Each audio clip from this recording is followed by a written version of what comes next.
एक वक्त हुआ करता था जब राष्ट्रपति चुनाव की वैसी सुगबुगाहट नहीं होती थी, लेकिन पिछले कुछ सालों से राजनीति का पहिया ऐसा घूमा कि हर छोटा बड़ा चुनाव सियासी बिसात की चाल बनकर रह गया। राष्ट्रपति का चुनाव भी अब इससे अछूता नहीं है। इस बार बीजेपी ने, या यूं कहें कि प्रधानमंत्री मोदी ने राष्ट्रपति के लिए द्रौपदी मुर्मू को चुना। इस एक तीर से कई निशाने एक साथ साध लिए गए। ये एक ऐसी सोच थी जिसकी विपक्ष को हवा तक नहीं लगी। ये तस्वीर 24 जून की है। मौका था द्रौपदी मुर्मू का नामांकन। इस मौके पर मौजूद चेहरों को देखिए और सियासत की नब्ज टटोलने की कोशिश कीजिए। प्रधानमंत्री, गृह मंत्री, रक्षा मंत्री, बीजेपी के राष्ट्रीय अध्यक्ष, उत्तर प्रदेश के मुख्यमंत्री और कई राज्यों के सीएम के साथ बीजेपी संगठन के बड़े नेता। इससे साबित होता है कि बीजेपी के लिए यह चुनाव कितना अहम था और ये दांव कितना बड़ा। अपने वनवासी समाज का व्यक्ति अपने आप को एम्पावर्ड महसूस कर रहा है और जिस तरह से नरेंद्र मोदी जी ने एक समावेशी भारत के विकास की चिंता की, तो उसके लिए एक बहुत बड़ा मोमेंट है। तो आज के दिन जहां एनडीए की सफलता है, बीजेपी की सफलता है, वहीं पर नरेंद्र मोदी हमारे प्रधानमंत्री की सोच की भी सफलता है कि पूर्वी भारत के विकास में उनकी हमेशा रुचि रही है। तो पूर्वी भारत में उड़ीसा की एक अपनी आदिवासी बेटी भारत की राष्ट्रपति बनेगी।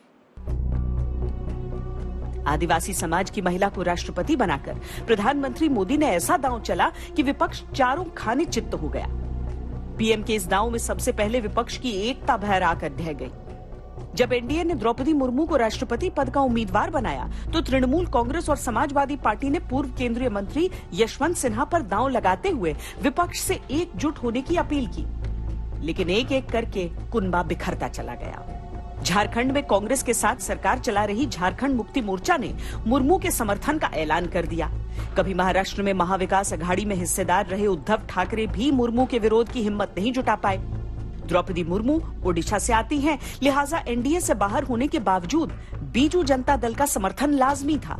इन सब के अलावा बीजेपी के विरोधी बहुजन समाज पार्टी, जनता दल सेक्युलर भी आदिवासी दांव के सामने लाचार थे। एनडीए परिवार से बाहर हो चुके अकाली दल ने भी द्रौपदी मुर्मू के समर्थन का ऐलान कर दिया था। को पता होगा तो ये सवाल गलत है आपका। हम एनडीए में नहीं है, फिर भी हमने सपोर्ट किया है। विपक्ष की तरफ से कांग्रेस, टीएमसी, समाजवादी पार्टी और पवार की एनसीपी ने मोर्चा संभाल रखा था। लेकिन अभी और बुरा होना बाकी था। 18 जुलाई को मतदान शुरू हुआ। एक तरफ जहां एनडीए खेमा एकजुट होकर अपने प्रत्याशी को जिताने में लगा था, तो वहीं विपक्ष के किले में सेंध लग चुकी थी। विपक्ष के 17 सांसदों और 104 विधायकों ने यशवंत सिन्हा का साथ छोड़ दिया। क्रॉस वोटिंग के आंकड़े देखिए।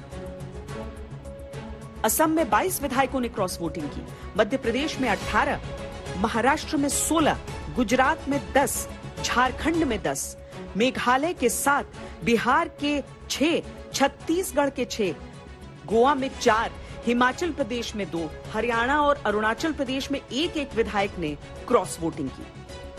यूपी की बरेली से समाजवादी पार्टी के विधायक शहजिल इस्लाम ने क्रॉस वोटिंग की। खुद अखिलेश यादव के चाचा शिवपाल यादव ने पार्टी के आदेश को ताक पर रख दिया। I am appealing to you to use your conscience, listen to your inner voice, look at the various problems in the country and shower your benefit and your blessings on me in this election.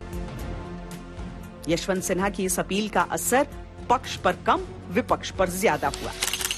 Voting से पहले कुलदीप बिश्नोई की अमित शाह से मुलाकात की तस्वीरें सियासत के गलियारे में बहुत तेजी से फैली थी। अपनी पार्टी के खिलाफ जाने के बाद बिश्नोई ने कहा था कि उन्होंने अंतरात्मा की आवाज सुनकर मतदान किया।